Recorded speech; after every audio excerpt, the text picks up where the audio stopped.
Nima uchun Xorazmda o'zbek tilining ham qipchoq, ham o'g'uz laqchasida gaplashishadi? O'zi umuman olganda janubiy va shimoliy Xorazm tushunchalari nimani anglatadi? Keling shunga to'xtalsak.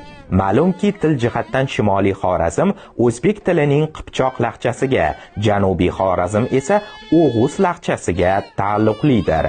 Arab, mo'g'ul, keyinchalik Shayboniy hujumlari davrida ham Xorazm shimoliy va janubiy deb ikki qismga ajratilgan. Professor Tolstovning ko'rsatishicha, Xorazmning ikki qismga ajratilishi arablar hujumidan ilgari juda qadim zamonlardayoq mavjud bo'lgan. Bunday holat, ya'ni Xorazmning ikki qismga bo'linishi va ma'lum tarixiy davrlarda ularning har biri boshqa davlatlar tarkibida bo'lishi Xorazmda o'zbek tilining ikki xil laqchasini saqlanishiga olib kelgan. Til jihatdan Eron tillarining sharqiy guruhiga mansub bo'lgan Xorazmning qadimgi aholisi, ya'ni xorazmiylar o'tmishda har xil xalq va qabilalar bilan aralashgan.